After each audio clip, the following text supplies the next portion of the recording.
মিয়ানমারে জরুরি অবস্থা প্রত্যাহার করা হচ্ছে এবং ডিসেম্বরে নির্বাচন। স্বাভাবিকভাবেই একটা জিজ্ঞাসা যে আমার দেশে নির্বাচনটা কবে।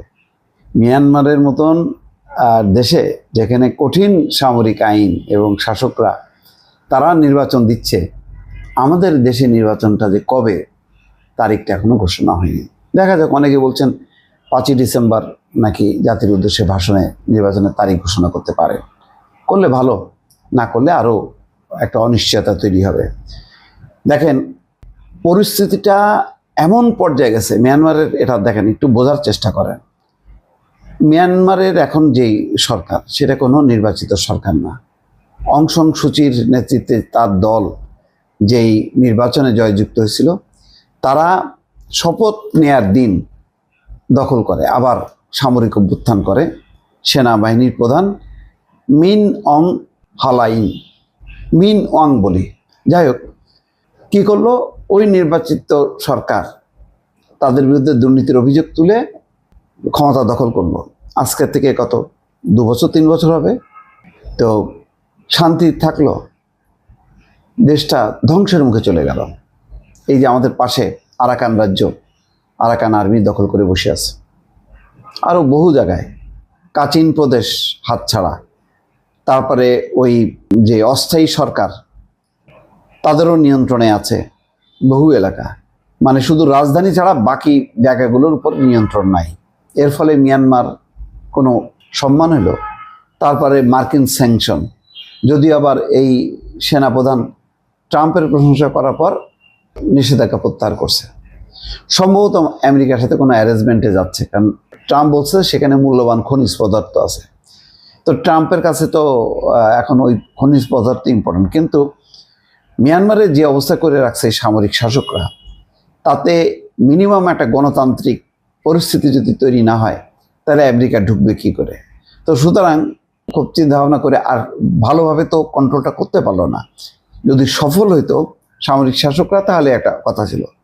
যেহেতু তারা ফেইল্ড হয়েছে এবং 2-3 বছরের মধ্যে পরিস্থিতি খারাপ হয়েছে, আলটিমেটলি ওই নির্বাচনের দিকে যেতে হচ্ছে। এই জন্য সবসময় বলি, ভাই, নির্বাচিত সরকারের কোনো বিকল্প নেই। তবে সেই নির্বাচিত সরকার হইতে হবে একটা সঠিক সরকার।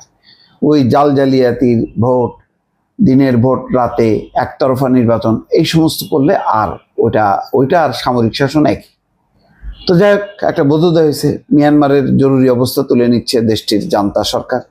একই সঙ্গে চলতি বছরের ডিসেম্বরের নির্বাচনে ঘোষণা দেওয়া হয়েছে। এটাও একটা চ্যালেঞ্জ, রাজনৈতিক দলগুলো অংশ নেবেন কিনা। অং সান সুচি, সে গৃহবন্দী অবস্থা, তিনি মুক্তি পাবেন কিনা। রাজনৈতিক এই ব্যবস্থাপনাটা যদি আমেরিকা করে, তাহলে আমেরিকাকে খুব সুন্দরভাবে সেটা সমন্বয় করতে হবে। চীনের আবার কি ভূমিকা হবে সেটাও অজানা, কিন্তু এখানে চীন একটা বড় ফ্যাক্টর। চীন সেই গণতান্ত্রিক ধারায় ফেরার ক্ষেত্রে সহযোগিতা করবে কিনা এখনো পরিষ্কার না।